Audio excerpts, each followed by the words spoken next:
Welcome to the Clique podcast. I'm Dani Watson, a mindset and manifestation expert and founder of the Clique, a company that helps women overcome their fears and limiting beliefs to create a life and business that they love. Within this podcast, I will help you get clear on what you want, identify the blocks that are holding you back, transform your mindset and raise your vibration so that you can co-create magic with the universe. If you are looking to design a life that truly sets your soul on fire and manifest more success and abundance, then you are in the right place.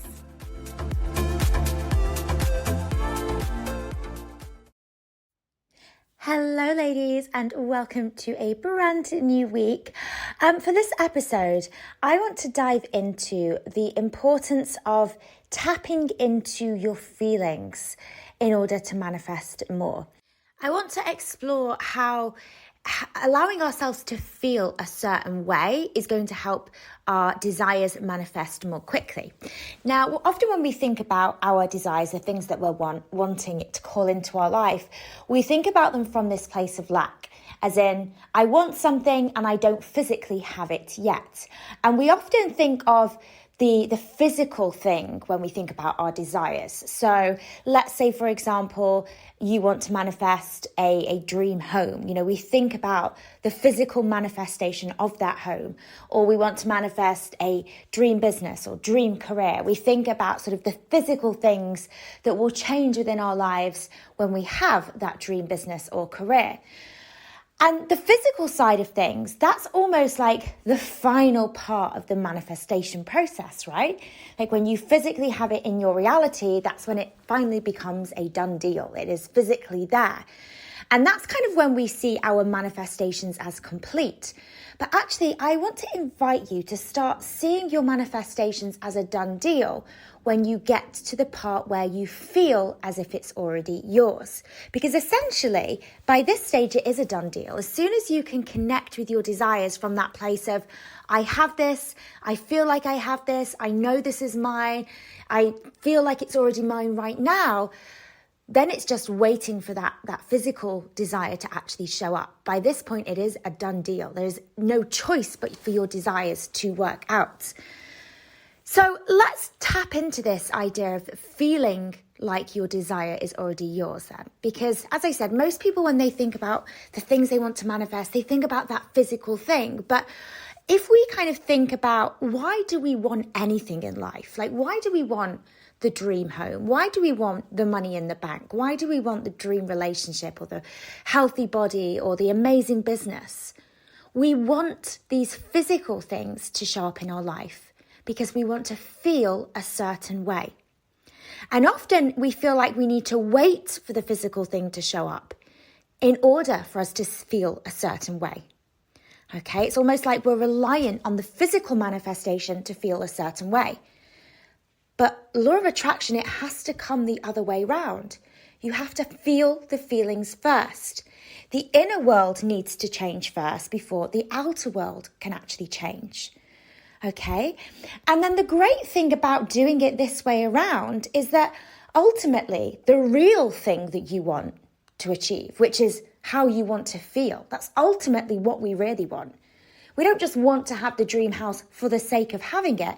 We want to have that physical thing because we believe it's going to make us feel a certain way. But I want you to realize that you can feel that way first, and you don't necessarily need to be dependent on that physical thing in order to feel it. Okay? And when you feel that way first, that's when you open the doors for the physical thing to come into your life. Now, the issue with this feeling thing and getting that done first is that for most people, they struggle to feel as if what they want is already theirs when they don't see it in their reality. Okay, they feel the absence of the desires rather than the presence of their desires. But again, this is where we actually have more power than what we give credit credit to ourselves for. Okay, so again, often people rely on the physical presence to feel a certain way, but I want you to realize the power to feel that way is within you right now. You don't need the physical things.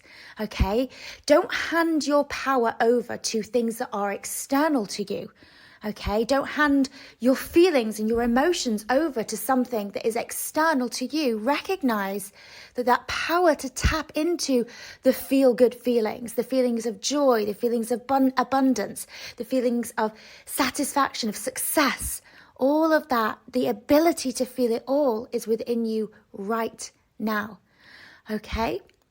Now, I think the issue why people struggle to tap into that feeling is because they think about their feeling in relation to their physical desires. So let's take, for example, the feeling of abundance, the feeling of wealth.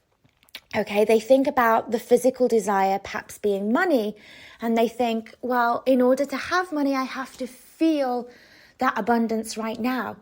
But because I've never had it, or because it's not with me right now, I'm struggling to feel as if it is mine. I'm struggling to feel the feelings of abundance and wealth. But let's just stop for a second, because this is a really good example when it comes to money, actually. Because that feeling of abundance, that feeling of wealth, that's something that you can tap into, even if you've never experienced it before. And what I want you to do is to think about some other area of your life where you've perhaps already experienced an abundance of something. It might not necessarily be money. It might be that you've experienced an abundance of love, an abundance of support. And it might be only, a very short-lived thing. But there will be some instance within your life when you felt that, when you felt, like you've had that security as well. Think about all of the feelings that having your desires will give you. So thinking about money, it's the feeling of abundance, but it also might be the feeling of security. Where in your life today have you felt that security? Again, it could be in a relationship. It could be that you felt very secure within a job. It could feel like you felt really secure in some area of your life. So you know what the feeling of security feels like. And if you felt it before, you can feel it again. Or it might be, let's say, having more money for you means more freedom. Where in your life have you previously felt free? And I can tell you something, if you are craving to feel a certain way, it is because you perhaps felt it before. Think about it. Why would we crave to feel a certain way if we don't know what that feels like? Why would we crave more freedom if we don't actually know how good feeling free feels? Why would we crave more security if we don't know how good that feeling feels? Okay, so there's a part of you that must have experienced it somewhere in your life already. I want you to reconnect to that memory, tap into the feelings that you felt before and allow yourself to relive those feelings. How did it feel to feel so secure, perhaps in that relationship or in that job or wherever it was you felt secure? Think about when you felt your most free. How did it feel to feel, that type of freedom? And that's what I want you to kind of come back to. And almost kind of cut yourself off from the physical desire. If every time you think of that physical desire, you think about it from that place of lack, it may mean for now to actually not focus too much on the physical desire and instead bring yourself back to something that you do feel abundant within, okay? So again, like thinking about where in my life right now or previously have I felt abundant, free, secure, and how can I reconnect back to those moments? Now, I also believe that whilst we shouldn't suppress negative feelings, we should very much allow any sort of negative feelings to really sort of play out. We don't want to ignore our bad feelings because often they're trying to teach us things and, they can serve a purpose as well. But I'm also all for manufactured positive feelings too. I very much believe that we can manufacture the feeling of feeling amazing within ourselves. And, it's kind of almost the same concept as fake it until you make it, right? This feeling, this idea that, even though, let's say, for example, you lack confidence, you can kind of manufacture confidence by just sort of faking it. And then eventually that confidence will become you. And I feel like in the same way, we can do this with happy feelings, like feelings of joy, feelings of satisfaction, fulfillment, freedom, security. Okay, and it's almost like within our own lives, we can kind of adopt this principle of fake it until you make it. So try this on, actually. This is a really good sort of, quick, easy exercise for you to do, is make it a conscious decision. The next morning when you wake up, no matter what, you are going to be a super happy, fulfilled, confident, happy and content with how our life is right now. You're going to be that person for a whole day. And it might feel a little bit forced, but this is something that over time, if you kind of keep doing and keep playing around with, that happiness, that joy, that fulfillment, it will become you. What you're doing is you're almost trying these feelings on for size. You're almost kind of, I guess, going through sort of like a dress rehearsal for how you want your life to look. But with that comes that feeling of familiarity. These are feelings that you start becoming used to. And you might be thinking, well, I can't just tell myself to be happy and I'll be happy. But it's amazing, actually, once we really kind of get into that role and kind of really commit to this, really wake up in the morning and say, like, I am going to spend this day feeling super happy, super content, and look at life through a rose-tinted lens. And yes, it might feel a little bit forced to begin with, but it's amazing how quickly things begin to shift, and actually those feelings that you're trying to manufacture actually become your new normal.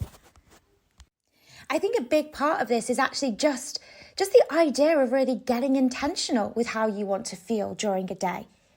So many people wake up and they focus on what they want to do over the course of the day. They focus on their to-do list, what needs to get done, but don't necessarily give enough attention to who they want to be during that day, how they want to feel.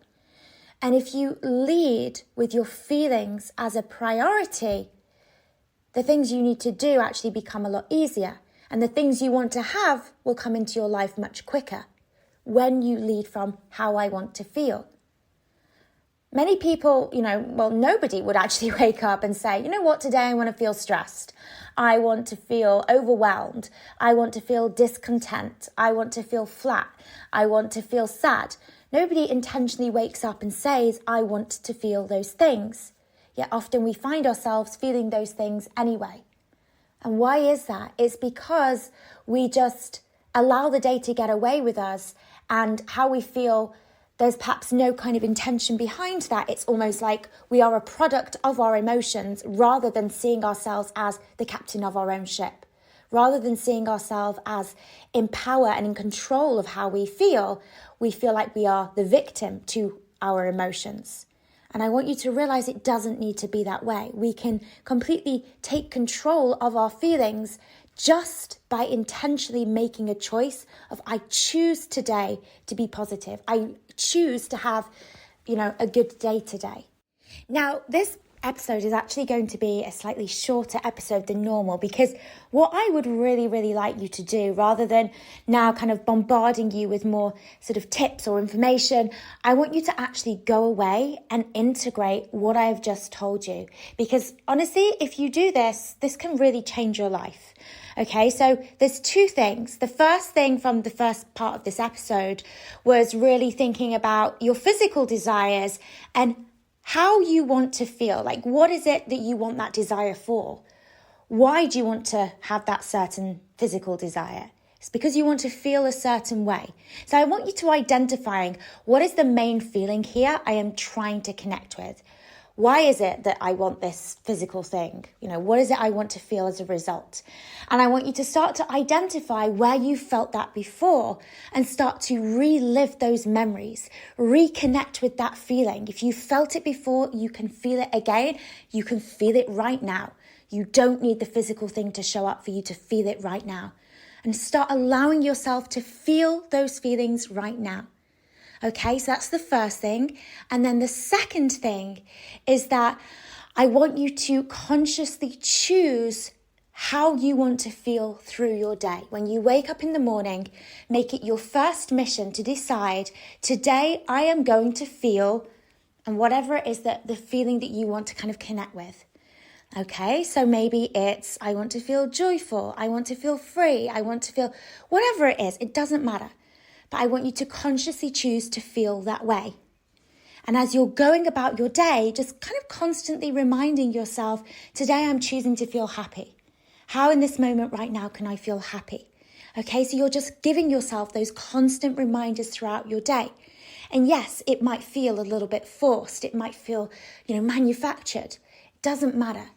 The important thing is you're aware of how you're feeling. You're not just, letting your feelings take you away somewhere and then you get to the end of your day and you're like, oh, I felt terrible the whole day. You're consciously bringing awareness back to how you feel and checking in with yourself. How can I, in this moment right now, allow myself to feel a little bit more joyful? How can you convince yourself that you're happy today? Tell yourself that you are having a brilliant day. Okay, so give 2 of those things a go. I promise you they will change your life for the better, and obviously have a little bit of fun with it as well. And let me know how that works for you. Come and say hello, Dani_Watson_coaching on Instagram. I'm always there. I love getting your messages, getting your questions through. So yeah, come and say hello there. And have a wonderful, wonderful week, ladies. And I will catch you on the next episode. Bye-bye. If you are wanting to build your own successful online coaching business, make sure to check out Freedom, Abundance and Impact, our free 10-day business and mindset course for coaches and aspiring coaches. To access, simply head to wearetheclique.com and click free course in the menu.